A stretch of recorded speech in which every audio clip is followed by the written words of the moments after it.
સુરતની સરકારી મેડિકલ કોલેજની પીજી હોસ્ટેલમાં અભ્યાસ કરતા હર્ષ પંડ્યાએ આત્મહત્યા કરી। પરિવારજનોના જણાવ્યા મુજબ હર્ષ ઓવર રેગિંગનો ભોગ બન્યો હતો। હર્ષના સાથી વિદ્યાર્થીઓએ પણ રેગિંગ અંગે નિવેદનો આપ્યા હતા। આ મામલે 4 સિનિયર તબીબોને 6 મહિના માટે સસ્પેન્ડ કરવામાં આવ્યા। જોકે હર્ષના પિતા અને તેની એકની એક બહેન સાથે વાતચીત કરતા તેમણે આક્ષેપ કર્યો હતો કે એન્ટી રેગિંગ કમિટી દ્વારા જરૂરી કલમનો સમાવેશ કરવામાં આવ્યો નથી અને તપાસમાં જે તારણ આપવામાં આવ્યું છે તે યોગ્ય નથી। પરિવારજનનો વધુ આક્ષેપ છે કે કોલેજના ડીન અને એચઓડી દ્વારા પણ યોગ્ય કાર્યવાહી કરવામાં આવી નથી। છેલ્લા કેટલા વર્ષોમાં રેગિંગના કારણે અનેક વિદ્યાર્થીઓએ જીવન ટૂંકાવ્યું હતું। તેમ છતાં પણ એન્ટી રેગિંગ કમિટી સક્રિય રીતે કામગીરી કરતી નથી, જેના કારણે રેગિંગ જેવી ગંભીર સમસ્યાઓ યથાવત રહી રહી છે।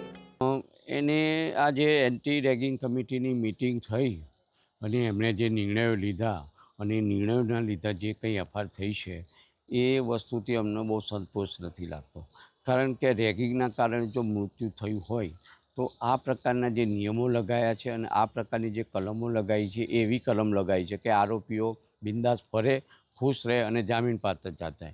ખરેખર રેગિંગ થયું જ હોય ને રેગિંગથી મૃત્યુ થયું હોય તો જે નિયમો છે એ બહુ હેવી નિયમો છે। યુનિવર્સિટીના નિયમો છે, નેશનલ મેડિકલ કાઉન્સિલના નિયમો છે, સુપ્રીમ કોર્ટની ગાઈડલાઇન છે। આ ગાઈડલાઇન પ્રમાણે જે રેગિંગને લગતી જે કલમો અને રેગિંગને લગતા જે પણ એક્શન લેવાયા હોય એમનું એક પણ કલમ એ લોકોએ ઉમેર્યું હોય એવું મને દેખાતું નથી।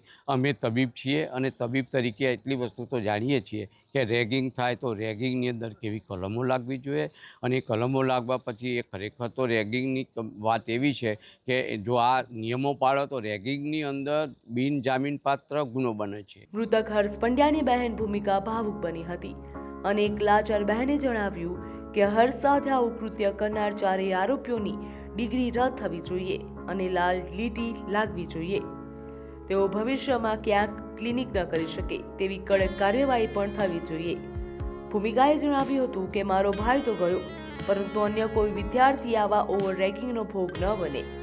રક્ષાબંધનના તહેવારને યાદ કરીને હર્ષની બહેન ધ્રુસકે રડવા લાગી હતી। રક્ષાબંધનના પર્વને ગણતરીના દિવસો બાકી રહ્યા છે, ત્યારે હર્ષની બહેન હાથમાં રાખડી લઈને પોતાના ભાઈને યાદ કરીને ધ્રુસકે રડી પડી હતી। હર્ષને ગુમાવ્યા બાદ પણ પરિવારજનો મનમાં તંત્ર અને કોલેજ મેનેજમેન્ટની કામગીરીને લઈને અનેક સવાલો કરી રહ્યા છે। હાલ પરિવારને એ પણ ડર છે કે એમને ન્યાય મળશે કે નહીં।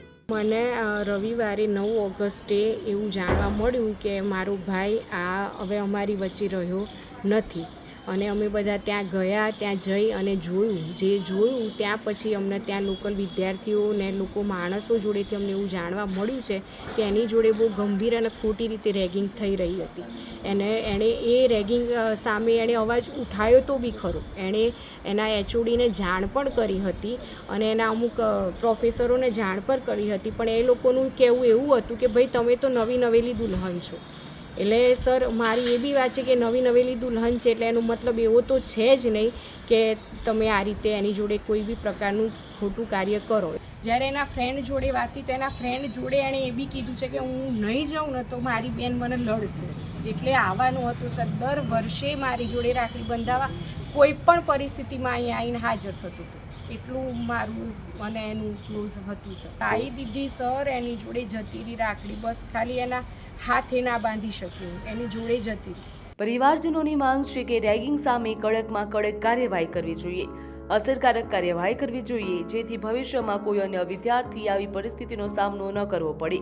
આ સાથે જ 108 કલમનો ઉમેરો કરવામાં આવે, બિનજામીન પાત્ર સજા મળવી જોઈએ, જેથી કરીને ફરી કોઈ ડોક્ટર આવું કૃત્ય ન કરે અને કોઈ સાહસ પણ ન કરે।